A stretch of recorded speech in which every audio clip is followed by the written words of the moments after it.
Jean-Pierre Lire, vous êtes vice-président à la Chambre d'agriculture de Bretagne, en charge du dossier alimentation. Bonjour. Et on va parler à travers de votre exemple d'exploitation agricole des contraintes liées à la restauration collective. Alors effectivement, aujourd'hui, le constat qu'on fait, c'est les valorisations en lait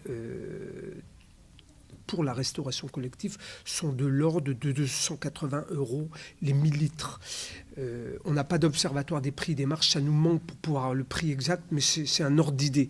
Or, aujourd'hui, nous, agriculteurs, pour qu'on puisse vivre de notre métier, il nous faut 340 € les 1000 litres. Donc, il nous manque minimum 60 € pour qu'on puisse vivre de notre métier. Alors, ce qui veut dire forcément que lorsque nos industriels agroalimentaires ou lorsque notre producteur de lait en direct se présente devant un marché de la commande publique, eh ben, il a du mal à passer des prix corrects.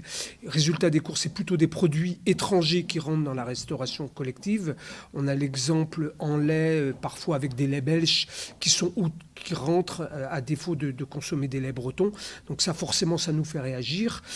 C'est aussi vrai sur la viande. On constate jusqu'à 70% de viande bovine étrangère dans la restauration collective. Tout ça, ça nous fait réagir. Donc l'idée est de construire avec le monde de la restauration collective, acheteurs et vendeurs de la commande publique. On a fait des journées par thématique pour qu'ils comprennent et pour qu'on voit comment faire un schéma responsable économique des achats publics.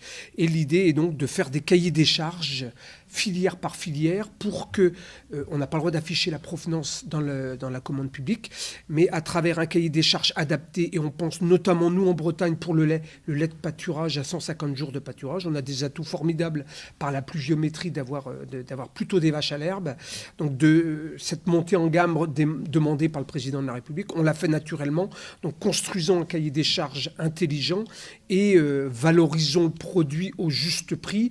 Mais effectivement, ça veut dire que derrière, le prix matière dans les repas soit aussi augmenté, puisqu'il nous manque 20 à 30 centimes de prix matière dans le repas. On est autour d'un 50, un 60 prix matière.